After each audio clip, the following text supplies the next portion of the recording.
ಮಹಾರಾಣಿಯವರು ಆಗಮಿಸುತ್ತಿದ್ದಾರೆ. ಗೌಬರ ಗೌಬರ ಗೌಬರ. ಮಾರ್ನಿಂಗ್ ರಾಣಿ ಸಾಹೇಬ್. ಕುಳಿತುಕೊಳ್ಳಿ. Thank you. ವಿಷಯವೇನೆಂದು ಕೇಳಿ ಮಹಾಮಂತ್ರಿಗಳೇ. ಸಾಹೇಬರೇ, ತಾವು ಒಂದು ವಿಚಾರವನ್ನು ಮಹಾತಾಯಿಯವರಿಗೆ ತಿಳಿಸಿ. ರಾಣಿ ಸಾಹೇಬ್, ನಾವು ಇಲ್ಲಿಗೆ ಬಂದಿದ್ದು ಎರಡು ವಿಷಯಗಳನ್ನು ಡಿಸೈಡ್ ಮಾಡಿ ಕೊಡಲಿಕ್ಕೆ. ಯಾವ ವಿಷಯ? ರಾಣಿ ಸಾಹೇಬ್, ಮಾಡಿರುವ ಒಪ್ಪಂದದ ಪ್ರಕಾರ ನೀವು ಬಹಳ ದಿನದಿಂದ ಕಪ್ಪ ಕೊಡುತ್ತಿಲ್ಲ, ಏಕೆ? ಕಪ್ಪ? ನಾವು ನಿಮಗೆ ಕಪ್ಪ ಕೊಡಬೇಕೇ? ಕಪ್ಪ ಕೊಡಲು ನೀವೇನು ಒಡ ಹುಟ್ಟಿದವರೇ, ಬಂಧು ಬಳಗದವರೇ, ಇಲ್ಲ ದಾಯಾದಿಗಳೇ? ನಿಮಗೇಕೆ ಕೊಡಬೇಕು ಕಪ್ಪ? ಕಿತ್ತೂರು ನಿಮ್ಮ ಅಪ್ಪ ತಾತ ಮುತ್ತಾತ ಕಟ್ಟಿ ಬೆಳೆಸಿದ ಆಸ್ತಿಯಲ್ಲ, ಇದು ಕನ್ನಡಿಗರ ಆಸ್ತಿ. ಹೀಗಿರುವಾಗ ನಿಮಗೇಕೆ ಕೊಡಬೇಕು ಕಪ್ಪ? ನೀವು ಕಿತ್ತೂರನ್ನು ಕಟ್ಟಿದವರೇ, ಬೆಳೆಸಿದವರೇ, ಕಿತ್ತೂರಿನ ಸುಖ ದುಃಖಗಳಲ್ಲಿ ಭಾಗಿಯಾದವರೇ. ನಿಮಗೇಕೆ ಕೊಡಬೇಕು ಕಪ್ಪ?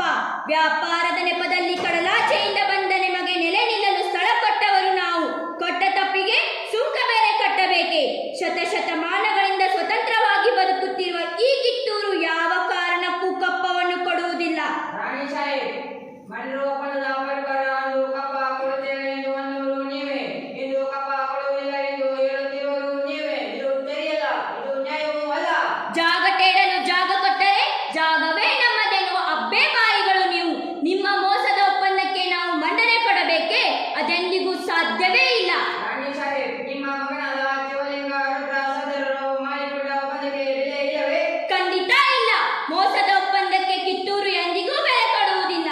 ಆದರೆ ಅವನು ಸತ್ತ ನಂತರ ರಜಕ ಬೇರೆ ಮಾಡಿಕೊಂಡಿರುವಿರಿ. ಲಾರ್ಡ್ ಎಲ್ಹೌಸಿ ಕಾಯ್ದೆ ಪ್ರಕಾರ ರಜಕವನ್ನು ಮಾಡಿಕೊಳ್ಳುವ ಹಾಗೆ ಇಲ್ಲ ಮತ್ತು ರಜಕ ಪುತ್ರ ರಾಜ್ಯವನ್ನು ಆಳುವಂತೆ ಇಲ್ಲ.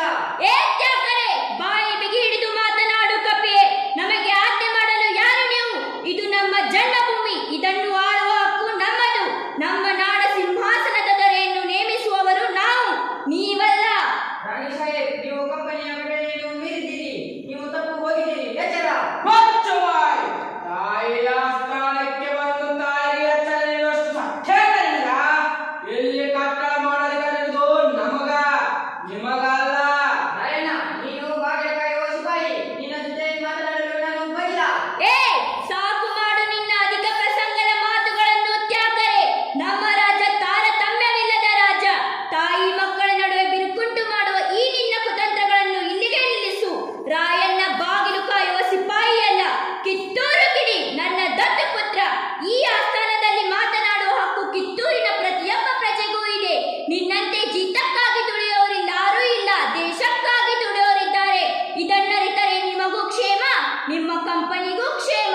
ರಾಣಿ ಸಾಹೇಬ್, ಮಾಡಿರುವ ಒಪ್ಪಂದದ ಪ್ರಕಾರ ಕಿತ್ತೂರಿನ ಮೇಲೆ ನಮಗೆ ಸಂಪೂರ್ಣ ಅಧಿಕಾರವಿದೆ. ಹ, ಅಧಿಕಾರ ಚಲಾಯಿಸಲು ಕಿತ್ತೂರೇನು ಕಡಲಾಚೆ ಕುಣಿಗಳು ಕಟ್ಟಿ ಬೆಳೆಸಿದ ಆಸ್ತಿಯಲ್ಲ, ಕನ್ನಡಾಂಬೆಯ ಮಕ್ಕಳ ಸ್ವತ್ತು. ರಾಣಿ ಸಾಹೇಬ್, ನೀವು ದೇವರೊಂದಿಗೆ ಚೆಲ್ಲಾಟ ಆಡುತ್ತಿರುವಿರಿ. ಶ್ರೀಮಂತರ ಮೇಲೆ ಕೊಟ್ಟು ಆಟ ಆಡುತ್ತಿರುವಿರಿ. ಇದರಿಂದ ಕಿತ್ತೂರಿನ ಪ್ರಾಣ ಹಾನಿ ಮಾನಹಾನಿ ಆಗುವುದು ಖಂಡಿತ. ಹೆಚ್ಚಾಕರೆ ಕನ್ನಡಿಗರ ಮಾನ ಅಭಿಮಾನ ನಿನ್ನಂತ ಕಜ್ಜಿನಾಗೆ ಗೊತ್ತೈತಿ. ಇದು ಕೆಚ್ಚರೆ ಗಲಿಗಳ ಬೀಳೈತಿ. ಅಂಜಿಕೆ ಎಂಬುದಿದೆಯೋ ನಾಡೈತಿ. ಕಿತ್ತೂರು ದೇಶಾಭಿಮಾನ ಸ್ವಾಭಿಮಾನದ ಗೂಡೈತಿ. ಇಂಥ ನಾಡಿಗೆ ನೀ ಜೀವ ಬೆಲೆ ಕೊಡಿಸ್ತಿ. ಬದುಕುವ ಆಸಿ ನಿನಗಿದ್ದಂಗಿಲ್ಲ. ನಿನ್ನನ್ನು ಸುವಾಸಿ ನನಗೂ ಇಲ್ಲ. ಶಾಂತನಾಗು ರಾಯಣ್ಣ, ಶಾಂತನಾಗು. ಶಾಂತಿ ಸಮಾಧಾನ ಕನ್ನಡಿಗರ ಹುಟ್ಟುಗುಣ. ನಿನ್ನಿಂದ ಇದಕ್ಕೆ ಧಕ್ಕೆ ಬರುವುದು ಬೇಡ. ಮಹಾತಾಯಿಗಳು ಏನು ಮಾಡುವುದು? ಯುದ್ಧವೇ ನಡೆಯಲಿ.